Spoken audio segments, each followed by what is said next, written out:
Thank you, Chair. Apologies received from Councillor Janice Duffy and Councillor Richard Salisbury Sims. Okay, thank you. Do we have any declarations of interest on the papers today? No, not for me. Officers? No. Okay, thank you. Is the committee happy to confirm the minutes of the last meeting held January the 9th, 24? Are you happy for me to sign them? Yes, Yeah. I've read them. They have no problem.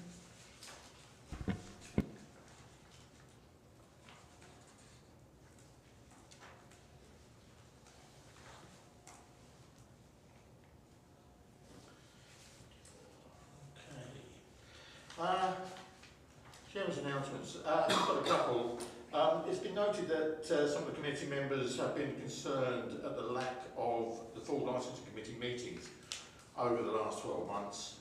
The reason is purely there has been actually no business to bring before the full council.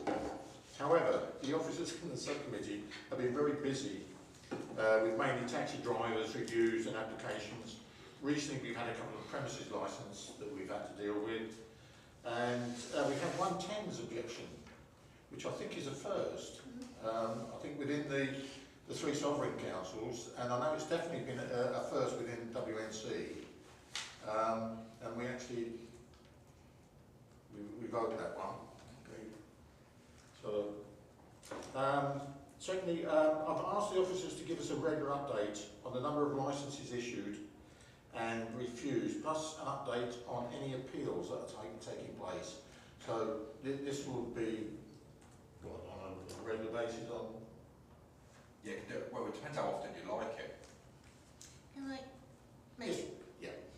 It's me that worries about not having committee meetings, because we are in a transitional period of bringing all councils together, and I want to know how that's working and if there's any changes and what the changes are. And to me, that's just as important. How the system is working, the service, is to me as doing taxi licensing and various other things. So that's the reason I wanted more regular meetings, so that we could be updated to know if things are working out well, or if there was a problem, or if there was any difficulties.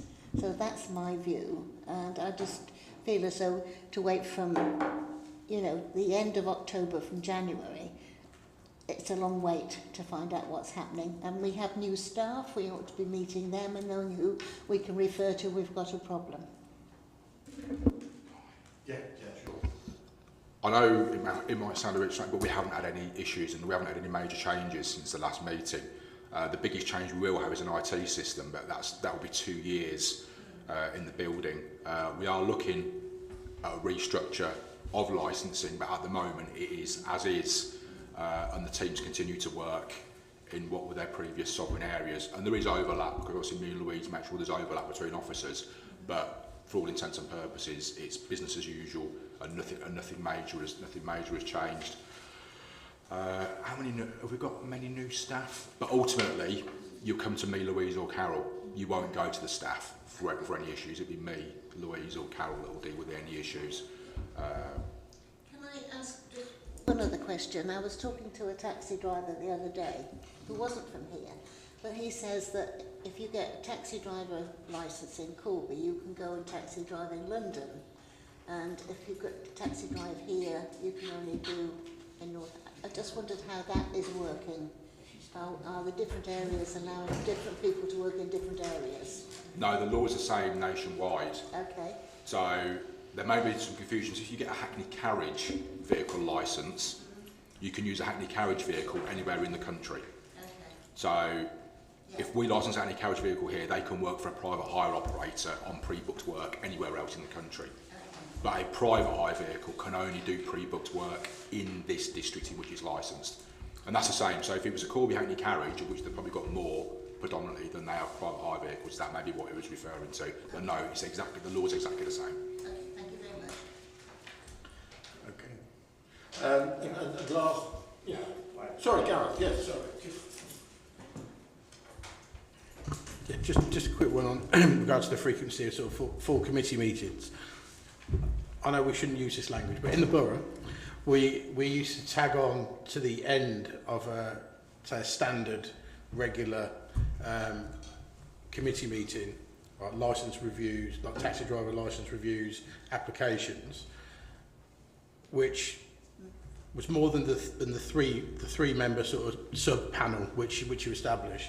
Obviously, we always see the emails flying around, seeking, sort of scratching around, trying to seek volunteers during the day, which, you know, some people work during the day, myself included, which is difficult. I wonder whether or not that might be a good idea to schedule one in, and then if you, rather than, you know, scratching around trying to get 3 members for a panel, we can just do it as a committee. It's just an idea. I appreciate it's probably not the most attractive proposition, doing those reviews, you know, from 6 o'clock in the evening, but just an idea.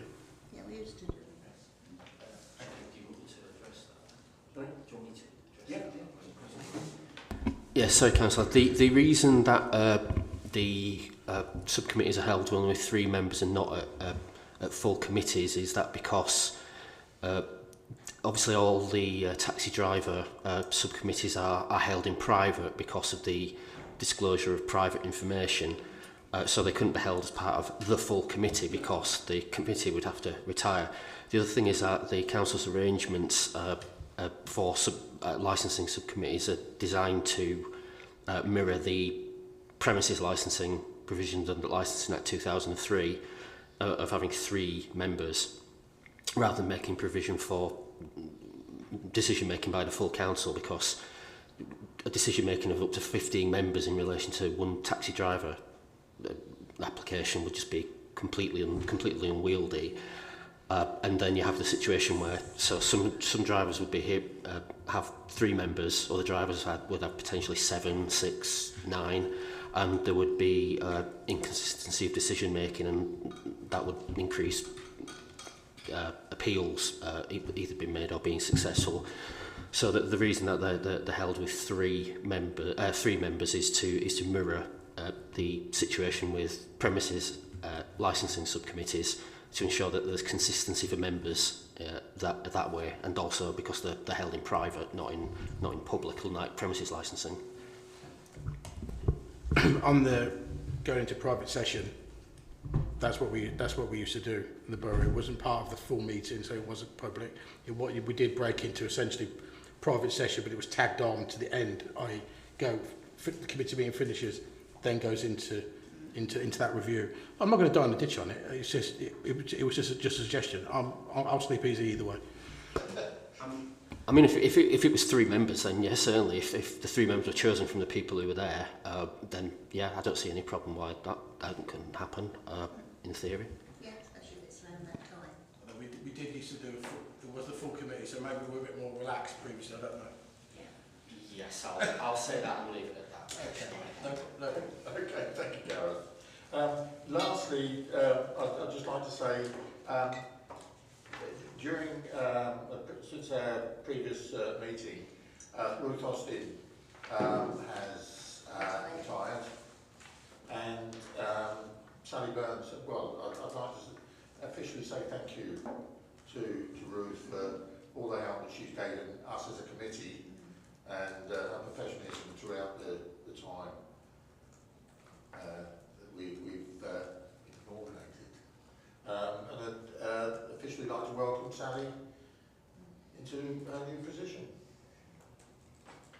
Okay, item 5, the main reason we're here tonight.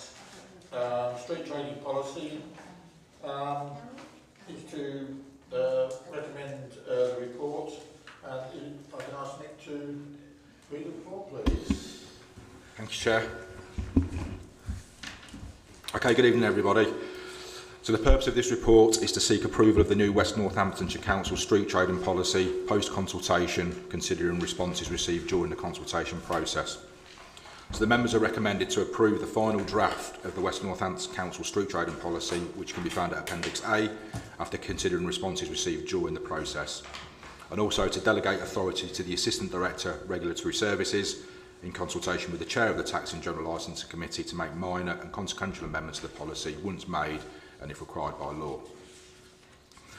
So the street trading policies of Northampton Borough, Daventry District Council and South Northampton District Council remain largely in force because of local government reorganisation law until such time as West Northampton Council replaces them with a unified street trading policy.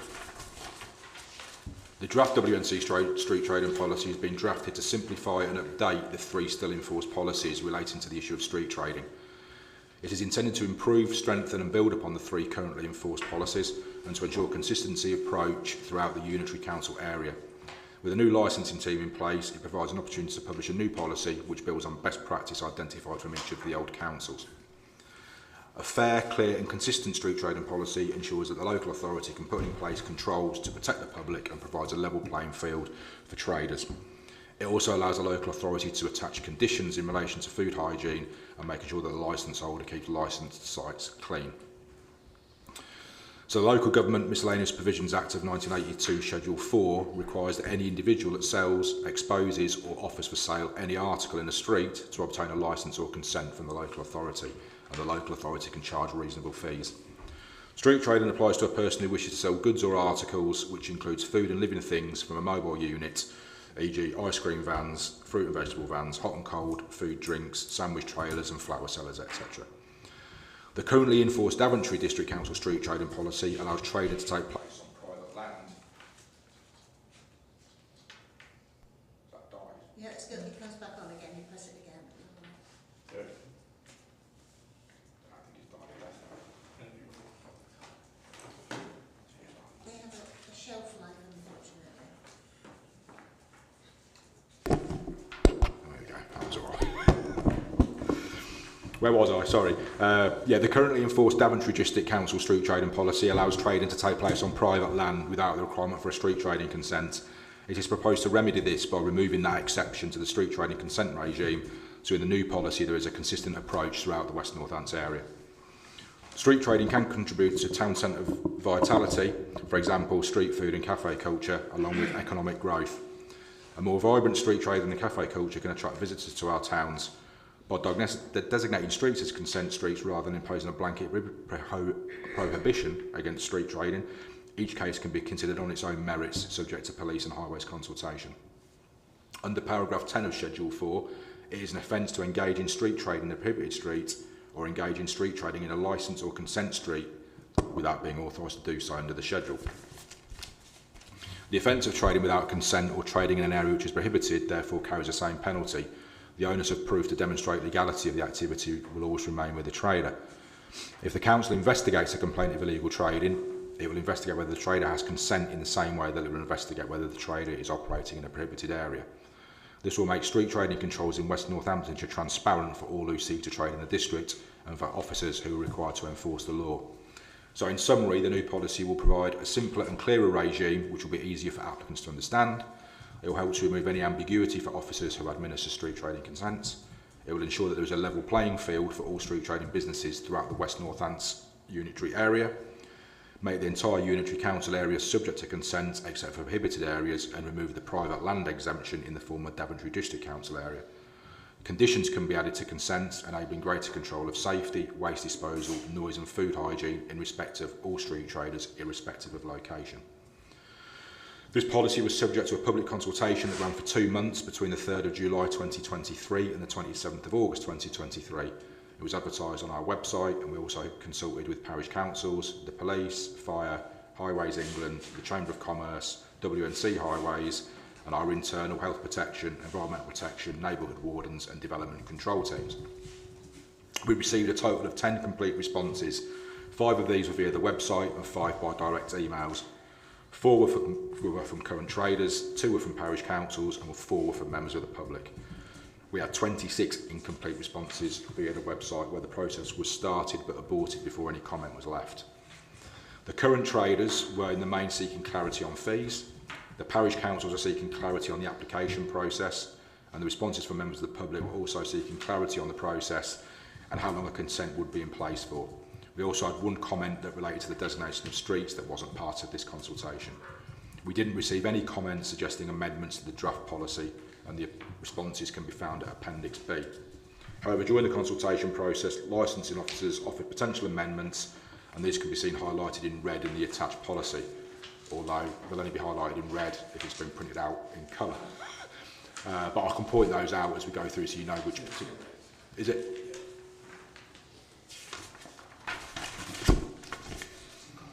So, the committee can choose to resolve to adopt the draft policy with or without further amendment or refuse to do so.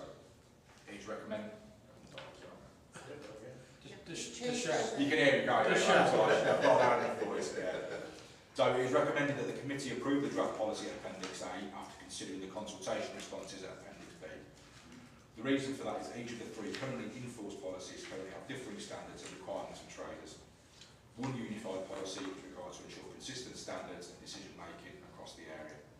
If the committee refuses to adopt the policy, the status quo will be maintained and West Northamptonshire will operate without its own policy, instead continuing to rely on the approach that the free-form district councils operate under. There is no specific statutory timescale imposed on WNC to align the three policies. However, failure to adopt a single unified policy would result in the council continuing to operate under the three policies, resulting in the continuation of differing standards and processes for traders, and the council would not have one single unified policy, which promotes consistent decision making throughout its area, potentially making things more complicated and confusing for traders. So this will obviously introduce a new West Northants council area-wide policy. Some comments added by James. So local government structural change legislation requires that specific statutory local authority policies are made by unitary councils no later than 24 or 36 months after they're created and their predecessor councils abolished. However, there is no such requirement in relation to discretionary licensing regime policies such as those relating to street trading, and any applicable policies made by the predecessor councils of a unitary authority will remain in force until either disapplied or replaced by that authority. However, the longer a unitary council continues to administer a discretionary licensing regime throughout its area using separate and potentially inconsistent predecessor council policies, the greater the risk of legal challenge by way of judicial review, especially against any decision not to replace those predecessor council policies with a consistent unitary council policy. That concludes my report. Thank you. Thank you. Do you have any additional comments to make, James? Yes. 26 incomplete responses. Is it difficult IT to go through the questions? Seems a lot. I wouldn't say it's difficult. I think it's fairly straightforward. I think it may be that somebody's gone on to do something and thought, nah, I don't need to say anything. I don't need to say anything. Seems a lot though in comparison to the ones which go through. It did. We had quite a lot in the taxi policy. I can't remember the exact figure, but there might be a version of 100 incomplete. So imagine somebody logs in and maybe have read, because I think you have to log in before you do anything, and then it's like, well, I'm going to leave a comment now. What I'll do is I'll open this up now to the committee. Sally. Yes, thank you, Chair. I understand that, as I say, it's £1,000 a year for a licence, which is averaging £20 a week. We discussed that earlier, but also I was saying there was no discretion about how long a person is open for over that period. It's up to the person running the street trading place, so they can be open for 4 hours or 6 hours or 12 hours. So that's by the way. So although they were saying that it was a little bit expensive, it's not going to change this year. It will be changed next year within probably an inflation rise. Is that correct? Yeah, that is correct. Yeah, so it will go up from 2% from the first week in April, and it's very similar to a license program for a pub. So you get some pubs that will open 5 days a week, but they'll pay the same rate as a pub that's open until 2 o'clock in the morning, 7 days a week. It's their business choice as to how long they stay open. Yeah. So they don't get it pro-rated. Thank you very much. Gareth.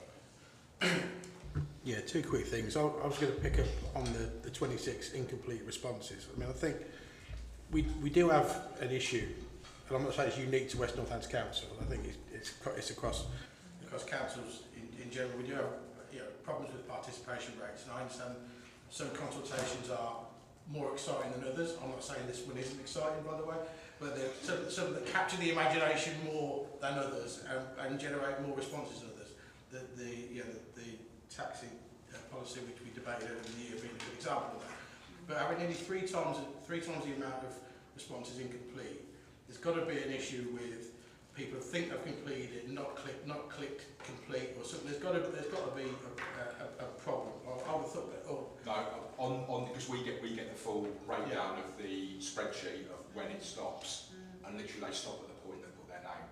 okay. They don't offer any more, so it's not like they've got stuck and not done it. Okay. Well, fair enough. And the alternative option for those people, if they think, I can't bother doing that, our email address is there, which is why we got a few email responses as well, so they get the alternative. If they don't want to go through the IT, they can email us direct. So when you see the ones that are incomplete, if someone's put their name and their email address, you could see that. Yeah. So it's not unique just to this committee either. So we could say, dear Joan, you started to fill this in, but you didn't complete it. We could theoretically follow up with those people, couldn't we? Where it's incomplete. Whether we're inclined to is a different debate, but we could. Okay. The other second question I've got. So looking at the comments that were submitted, they're at the back of the pack. Am I correct in saying that any concerns that were expressed have all been addressed? Yes. Yeah, without every single one of the happy campers now. All fine. Yeah. So, Going on from that, on page 32, at the top it says, my comments as followed. In my capacity as a trading standards officer, it lists a lot of things there. Misuse of perfume, clothing, fireworks, misdescribed gold and jewellery, silver jewellery, vapes, tobacco. Did all that get resolved? Because that's quite a concern. That's just a general comment about what we would do if that came across. That's not about anything specific. So would anybody speak to that person and put their mind at rest? They'll be contacted, yes, as part of the consultation process. Yeah, they'll get responded to. Okay. So that you're happy that that's not going to be a problem? Yeah. Okay. Well, Carol's the head of trading standard as well, so anything like that is routinely investigated. May I speak? yes, of course, yes. So yes, I'm the head of licensing and trading standards. Oh, right. So our trading standards officers are regularly out. I mean, they mentioned vapes. We're out every week seizing illegal vapes.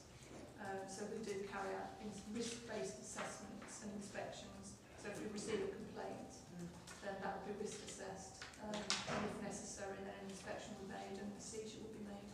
Thank you. So it's not something that won't be dealt with. No, just, and there's a mechanism to deal with it. There is absolutely. Yes, lovely, thank you. Any more questions from anybody? No. Happy to propose Yes, go. happy to propose the report. I'll second it. Yeah, I was just Sorry, I'm jumping ahead. Okay.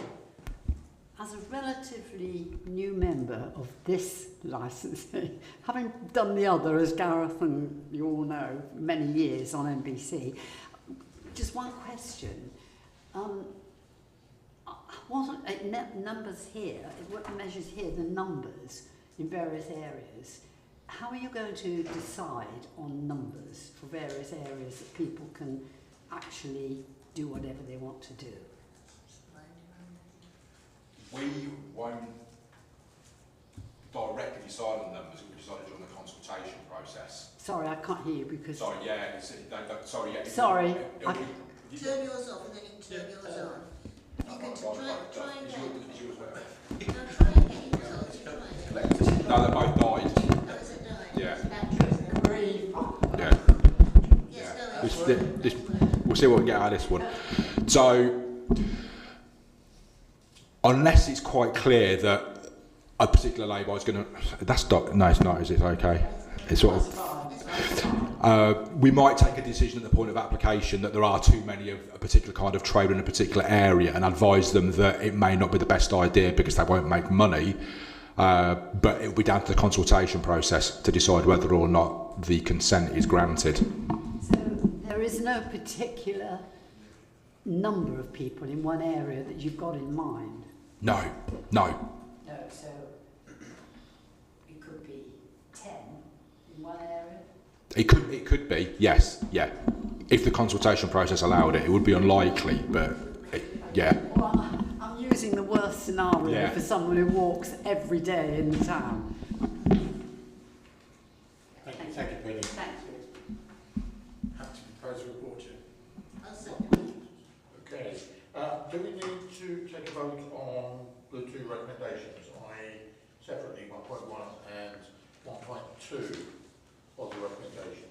Do we need to take a vote on each of those? Yeah. Okay. We should take a vote on 1.1 to approve the final draft of the West Northamptonshire Council Street Trading Policy as Appendix A after considering responses received during the consultation process. Yeah.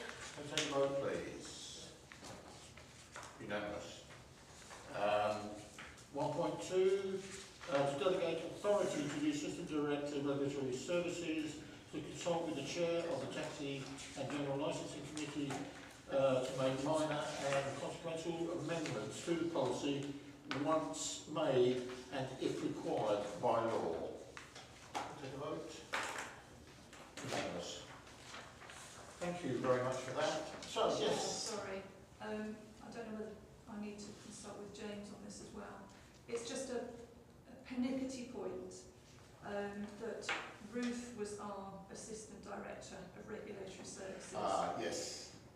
Whilst Sally Burns is now sort of Assistant Director of Regulatory Services, if delegating authority is to be to Sally Burns, then her correct title is Director of Public Health and Regulatory Services.